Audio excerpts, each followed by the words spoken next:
Assalamualaikum warahmatullahi wabarakatuh. Halo adik-adik, apa kabar? Kembali lagi bersama Koko di pelajaran seni budaya. Tema kita hari ini adalah teknik bermain alat musik tradisional.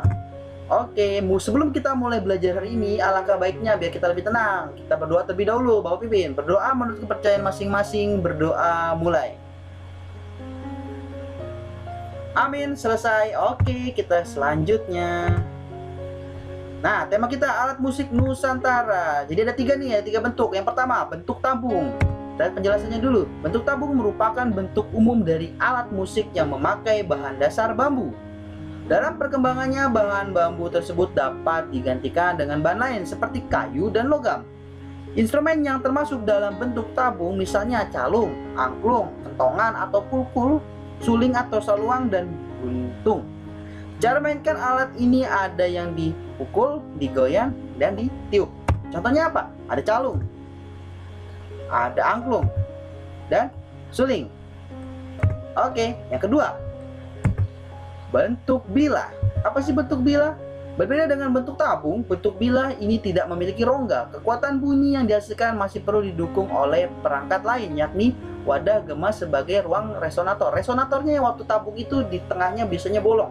Itu sebagai sumber bunyi resonator. Nah, kalau ini lurus. Di sini wadah gema. Wadah gemanya lurus. Lanjutnya, permukaan bilah dapat berupa bidang rata, dapat pula bidang cembung, bahkan kadang-kadang berupa irisan dari bentuk tabung. Contoh, alat musik berbentuk bilah adalah gambang, kolintang, saron, dan gender. Cara mainkan alat ini dengan cara dipukul. Contohnya apa? Saron. Nah, di sini terbuat biasanya kalau yang yang wadah gemanya ini ada yang terbuat dari logam atau kayu. Nanti sticknya itu ujungnya ada yang pakai kayu, ada yang pakai karet. Nah, ini adalah saron dari logam. Lanjutnya, ini apa nih? Gambang. Nah, gambang ini biasa dari kayu. Lanjutnya, kolintang dari kayu juga. Oke.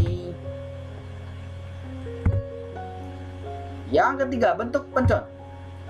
Istilah pencon berasal dari kata pencu, bahasa Jawa, bagian yang menonjol dari suatu bidang datar atau yang dianggap datar. Artinya pencon itu bagian yang menonjol dari suatu bidang datar atau yang dianggap datar. Pencu dimaksudkan sebagai tumpuan pukulan, baik pencu ke atas maupun ke samping, pada umumnya terbuat dari logam. Di negeri kita, alat musik jenis pencon ini terdapat cukup banyak. Yang menarik adalah alat jenis ditata dengan sistem nada dan penyusunan yang berbeda-beda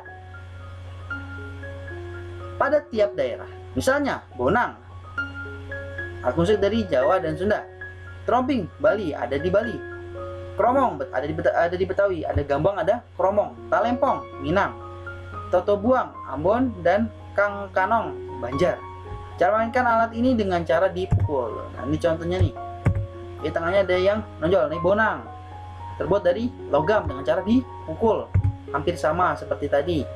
Nah, nih tromping, dari mana tromping? Dari Bali.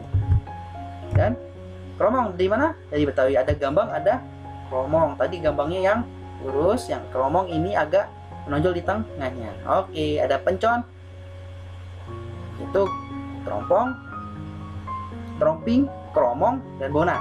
Oke. Selanjutnya, B, angklung. Kita ke angklung. Alat musik angklung diperkirakan sudah ada sejak zaman Neolitikum, sebelum penanggalan modern di Nusantara. Catatan mengenai angklung yang baru muncul merujuk pada masa kerajaan Sunda abad ke-12 sampai ke-16. Asal-usul terciptanya musik bambu seperti angklung berdasarkan pada pandangan hidup masyarakat Sunda yang agraris dengan sumber kehidupan dari padi sebagai makanan pokoknya. Jenis bambu yang biasa digunakan sebagai alat musik tersebut adalah bambu hitam, awi wulung, dan bambu ater, awit temen, yang jika mengering berwarna kuning keputihan. Tiap nada dihasilkan dari bunyi tabung bambunya yang berbentuk bilah. Tiap ruas bambu dari ukuran kecil hingga besar. Ada yang kecil hingga besar. Biasanya semakin kecil semakin tinggi nadanya, semakin besar semakin rendah nadanya. Bawah, berarti ke suara bass. Nah, lanjut. Ini terbang. Nah, ini anatominya dari angklung. Yang pertama ada rangka. Rangkanya di mana? Di yang kita pegang nih, biasanya di ujung ada yang garis gini 3, ujung kanan, kiri, dan tengah. Tabung besarnya, sumber bunyinya di situ, ada tabung besarnya. Di situ sebagai pengenal juga. Tabung kecilnya biasanya nadanya nada yang nada rendah dan nada tingginya, tapi nadanya sama. Resonatornya sumber bunyi yang di bawah. Jadi ada berupa tabung gitu, terus bolong, terus sumber bunyinya. Yang bawahnya ini sumber tabung dasar. Tabung suara. Bagian utama yang mengeluarkan suara berupa tabung bambu dengan dasar yang tertutup dan diraut sedemikian rupa sehingga bisa berbunyi dengan nada tertentu. Tabung dasar. Mana sih tabung dasar nih?